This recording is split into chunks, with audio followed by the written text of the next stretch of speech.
So I got a lot of good feedback from the first vlog, and one of the things that kept popping up was people wanted to know why I decided to make this vlog and what the purpose of the vlog is.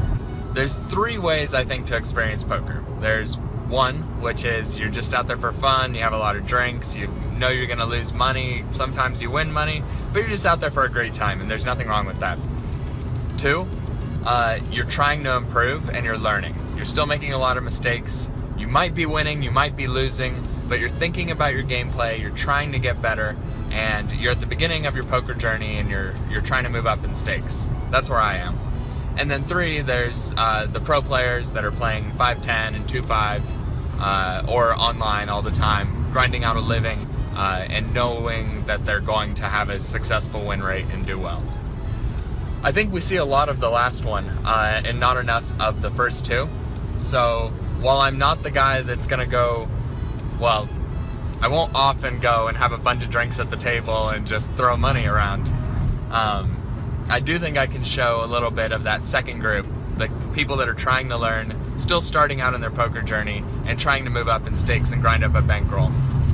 So I think that the purpose of this vlog is to show what it's like to grind at 1-2, what it's like to try to work up a bankroll and be successful. And even if we don't reach our goal of $10,000, I think documenting the effort, documenting the time spent trying to get there is worth it. So that's why I'm doing this.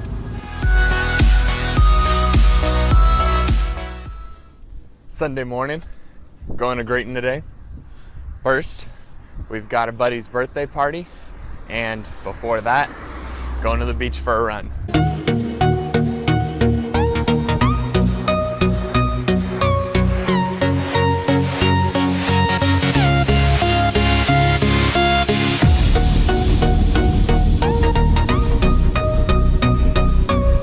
Alright guys, we just got pulled over.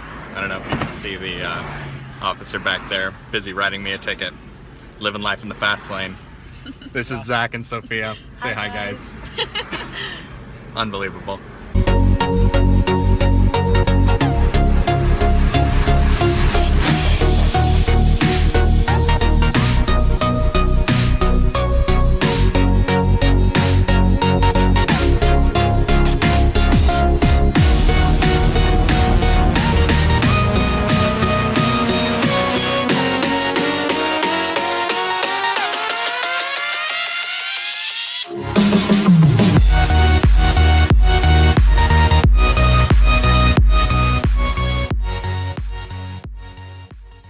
So in this first hand, we get ace of clubs, queen of spades on the button.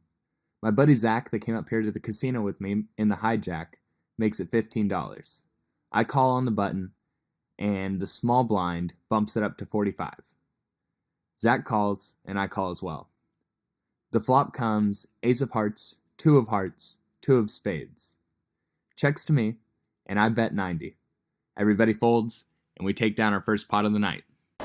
So we've had some good hands so far. We're up about $230 after an hour and a half of play or so. We picked up aces in the small blind. My friend Zach, who came up here with me, opens to 12 in the hijack. Then the button decides to 3-bet him to 25. I do almost a min raise here to 55, trying to keep ranges wide and trying to play this pot three ways, but I think no matter what I'm going to do, Zach's folding here with most of his range. Sure enough, Zach makes a prudent fold, and the button call me. So we're off to a flop. Flop comes queen of spades, jack of spades, eight of clubs, and I lead out for $60. Seat 1 folds, and I take it down. So in this hand, we pick up ace of hearts, 7 of hearts in middle position, and it folds to us. We open up to 12. The cutoff and the button call, and we're three ways to the flop. Flop comes 7 of clubs, 8 of spades, 5 of spades. I lead out for 20, and the button calls. The turn comes to 3 of hearts. I have to be prepared to call a reasonable sized bet here when I check, because hands that floated me on the flop will be looking to steal this pot on the turn. He checks back though, so we're safe to the river. The river comes the ace of clubs, so I make 2 pair, and I decided to go for a lot of value here. Hopefully, he called me with a weak 8, and he's going to have to call me down on this river and chalk it up, or he spiked an ace on the river and we'll be able to beat him that way. I lead out for $55, and he calls. So we take down a really nice pot here with ace-7 of hearts. Alright guys, we're outside on a break. It's a little more quiet out here than in the casino, so I thought I'd go over the hands here. So far everything is working out in our favor. Our bluffs are getting folds, our value bets are getting called. It's just great. One interesting hand, lots of limpers jump in, I think 5 ways, and wake up with 7-6 hearts in the big blind to check it. We go to a flop of 10 of hearts, 7 of spades, 5 of hearts. So the small blind checks, I check, middle position checks all the way to the button, and the button puts a raise of $10 out. Small blind folds, I bump it up to $35 with the flush draw and overcard. Everybody folds, including the button, and we take down a small pot. Second hand of interest, we get ace of spades, 2 of clubs in the cutoff. Folds to us and we open up to 12. The small blind calls. We go to the flop and the flop comes jack of clubs, 7 of hearts, 6 of diamonds. Go ahead and c-bet $15 and the small blind calls, probably behind here. Turn comes a 3 of hearts, and I pretty much just give up on the hand here. It's pretty much over, so I check, and he checks behind, so maybe I'll have a chance to bluff this on the river. River comes a blank. River comes, I think, a 6 of something. It was black 6, and I go ahead and bet $40 as a bluff, and my opponent tanks for about a minute and a half, and then lets it go. So, nice hand there, pick up another little pot. Little hands like this have really been the story of our session. We were caught filming at the table, and they told us to stop. So the hands that have film, I will be able to upload, and hopefully those will be enjoyable, but we won't be filming any more of our session here. We've already put in our 4 hours, so that's good, but we're gonna keep grinding. Our stack's at 635, and hopefully on its way up. Enjoying a nice dinner break.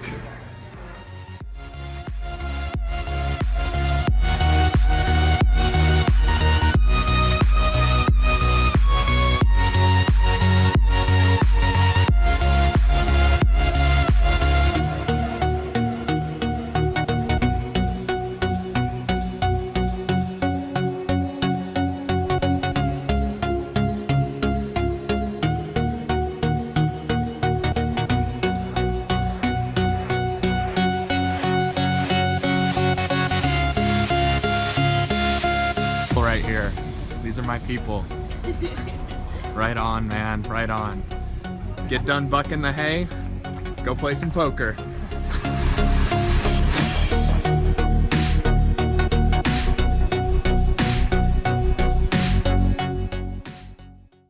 Zach's done a lot for the poker community at Stanford. He hosts a lot of games, and they're really low stakes so new players can play. And he's taught me and a bunch of other people a lot about the fundamentals of the game. So I thought I should let him have a little piece of this vlog. Guys, here was Zach Rosenthal. Gonna just have him talk a little bit about making Stanford poker great and building up a community. Zach used to host all our games at Stanford, where he would help people with general strategy and tips and stuff, and then he'd take all our money. So yeah, it was an admission fee. Yeah, it was a coaching fee, I guess. So Zach, like, why did you start this Stanford Poker Club thing? Well, you know, I actually was enticed by one of my good friends. His name is Justin. And I saw how he was grinding up through the ranks, starting at the lower stakes games, moving up to the higher stakes games. And he was always able to get games going on campus. You know, he knew the right people, and if the games weren't going, he would bring people. He would literally import people. Like, he met these random, like, 30, 40-year-olds, and he would bring them to Stanford's campus and ensure that a game was always going. And so, you know, I figured, there's a bunch of smart people on Stanford's campus. There's a history of poker success, at least. Not only Justin, but Ryan Rast, a super winning poker player, is like 14 million career earnings who dropped out of Stanford. So I figured, might as well get the community going, organize games, because I know there was a significant interest. It's just no one had taken the time to get things together to get it going. Yeah, well, it was super helpful for me, and I know a bunch of other guys that were just beginning to learn how to play poker.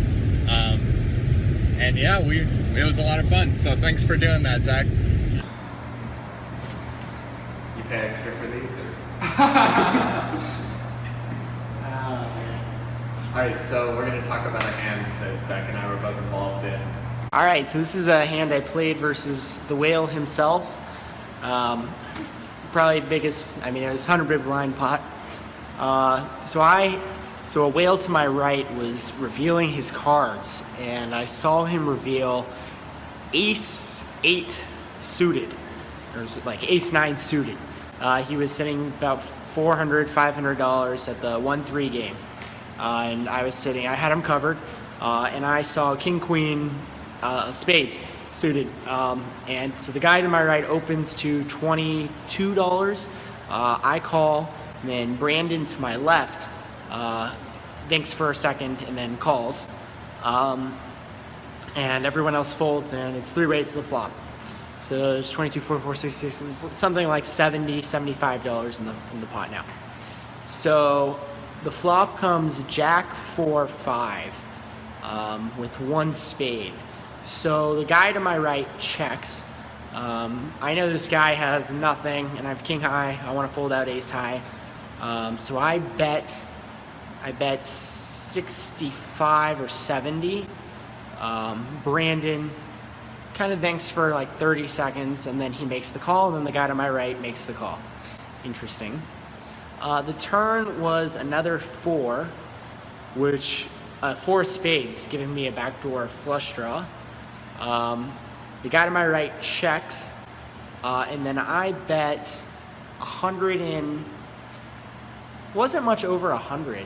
No, it was like 110 maybe. It was like 110, setting up with. So I bet 110, and I bet 110 here because I really need the guy with ace high to fold on my right.